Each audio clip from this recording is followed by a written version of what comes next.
श्रीमद् भगवद गीता से प्रेरित एक जीवन बदल देने वाली कहानी। रवि एक मध्यम वर्गीय परिवार का इकलौता बेटा था। उसके पिता एक सरकारी स्कूल में अध्यापक थे और माँ एक घरेलू महिला। जब रवि 10 साल का था, उसके पिता की एक सड़क दुर्घटना में मृत्यु हो गई। उस दिन से उसके जीवन में अंधेरा उतर आया था।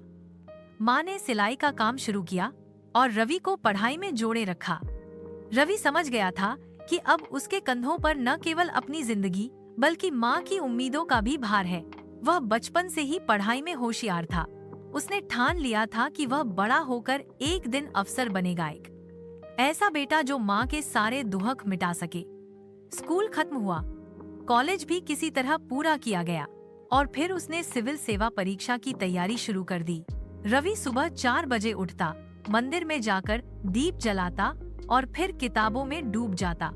उसे केवल एक चीज दिखाई देती थी, सफलता। पर पहली बार में असफल हुआ। माँ ने कहा, कोई बात नहीं बेटा, भगवान पर भरोसा रखो। वह फिर जुट गया, पर दूसरी बार भी नतीजा वही निकला। अब रिश्तेदारों ने ताने मारना शुरू कर दिए। कोई कहता इससे नहीं होगा, कोई हंसते हुए कहता इसे नौकरी नहीं, नींद चाहिए। रवि अब खुद से भी नजरें नहीं मिला पाता था। माँ हर रोज उसके लिए चुपचाप चाय बनाती, सिर पर हाथ फेरती, लेकिन वो स्नेह अब रवि के लिए बोझ लगने लगा था। तीसरी बार जब उसका चयन फिर नहीं हुआ, तो रवि पूरी तरह टूट गया। उसने कमरे में खुद को बंद कर लिया, फोन बंद कर दिया, दोस्तों से बात बंद कर दी, खाना पीना छोड़ दिया। एक रात वह छत पर गया और रेलिंग के किनारे खड़ा होकर खुद से बोला, अब और नहीं होता, बस अब खत्म कर दूं सब कुछ। तभी पीछे से माँ की धीमी लेकिन सधी हुई आवाज आई, रुक जा बेटा। रवि पलटा, उसकी आंखें आंसुओं से भरी थीं। माँ ने चुपचाप एक पुरानी किताब उसके हाथ में रखी और बोली, ये तेरे पापा की गीता है, आज इसे एक बार पढ़ ले, फिर जो मन करे कर लेना। रवि ने अनमने भाव से गीता के पन्ने पलटे। पहले पन्ने पर लिखा था, जब मनुष्य मोह में फंस जाता है तब वह अपने कर्तव्यों को भूल जाता है। फिर उसकी नजर इस पंक्ति पर गई, हे अर्जुन, तू अपने कर्म को कर, फल की चिंता मत कर। वो ठिठक गया। पहली बार उसे लगा जैसे ये शब्द किसी किताब के नहीं, उसके अपने जीवन के लिए लिखे गए हों। उसने पन्ने पलटे, हर पंक्ति जैसे उसके घावों पर मरहम बनकर उतर रही थी। आत्मा न जन्म लेती है न मरती है।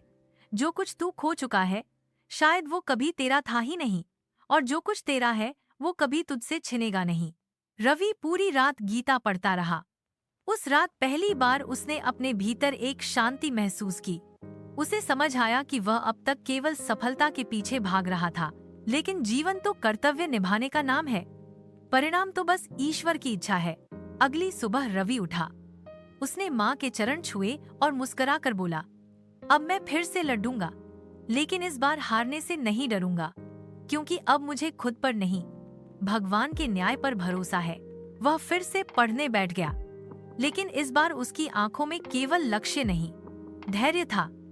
मन में केवल जिद नहीं, समर्पण था, और दिल में केवल डर नहीं, गीता का ज्ञान था। 6 महीने बाद रिजल्ट आया। इस बार वह सफल हुआ था। माँ की आंखों से आंसू बह रहे थे, लेकिन वो आंसू दुहक के नहीं, ईश्वर के प्रति आभार के थे। रवि ने गीता को माथे से लगाया और खुद से कहा, अगर माँ ने उस रात मुझे गीता न दी होती तो शायद मैं आज इस धरती पर नहीं होता। लेकिन गीता ने न केवल मेरी जान बचाई बल्कि मेरी सोच बदल दी। अब मैं हर काम करता हूँ, लेकिन फल की चिंता ईश्वर पर छोड़ देता हूँ। सारांश समरी, यह कहानी एक ऐसे युवक की है जो बार बार की असफलताओं से टूट चुका था।